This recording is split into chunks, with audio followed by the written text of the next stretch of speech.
Começo por um livro da Fundação Francisco Manuel dos Santos, cujo líder em termos de organização é agora Ministro da Reforma de Estado. Falo do professor Gonçalo Matias, e este livro intitula-se Investimento em Ciência e foi escrito por Maria de Lourdes Rodrigues, que é a reitora do ISCTE e foi Ministra da Educação entre 2005 e 2009. É um livro escrito por quem conhece o mundo da investigação no plano académico e que vale a pena ter e ler para quem se interessa pela temática da ciência no conjunto das decisões tomadas no âmbito da educação e da investigação. Com a chancela das edições 70,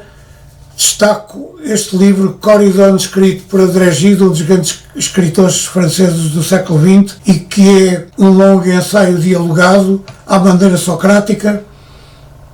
em que André Gide aborda vários temas em 4 diálogos profundos e analíticos e rigorosos, com a qualidade que ele sempre imprimia à prosa que partilhava com os leitores e que enriqueceu tanto a literatura francesa do século XX. Destaca ainda com a chancela da Minotauro para o livro de um cooperador da SPA chamado Américo Brás Carlos,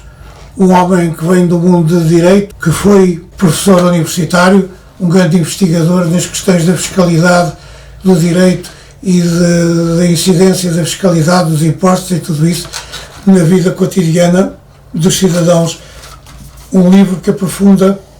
a sua vocação literária já tardia e que levou a escrever coletâneas poéticas, e este livro que se intitula Nada Menos que a Liberdade, e que parte do momento em que a jornalista francesa da France Presse perguntou ao general Humberto Delgado o que faria a Salazar se vencesse as eleições, e ele respondeu-lhe de uma forma límpida, rigorosa e direta: obviamente demito. Infelizmente, como Salazar tinha o poder policial e militar, foi Humberto Delgado que foi assassinado junto à fronteira de Espanha com Portugal, perto de Badajoz, e perdemos um líder que hoje tem o nome dado ao aeroporto de Lisboa, aeroporto da Portela, chama-se Aeroporto Humberto Delgado. É bom que ninguém se esqueça disso, e este é o mais recente livro, um romance de Américo Brás Carlos, para ler e partilhar. Depois,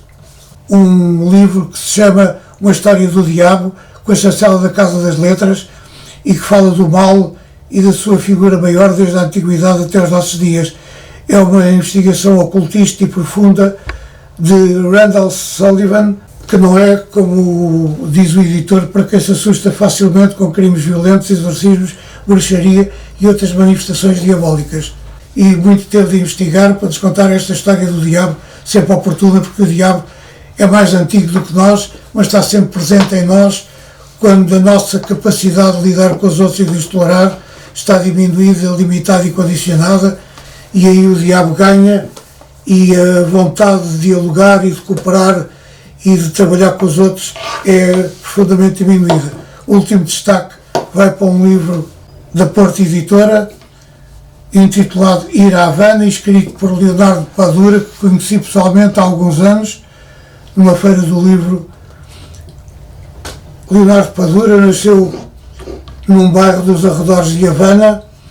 e conta-nos neste livro, que é um livro autobiográfico que reúne grande parte dos textos que publicou em livro e em ensaios também. Ele conta a história de como era complexa e difícil para um jovem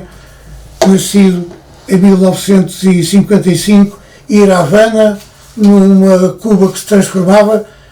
e que abria as portas para a chegada dos barbudos da Sierra Maestra, com Fidel Castro na liderança, apoiado por Ernesto Che Guevara. É um livro belíssimo de um grande escritor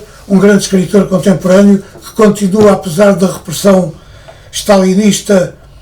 do irmão de Fidel, continua a viver em Havana, a viver no bairro onde nasceu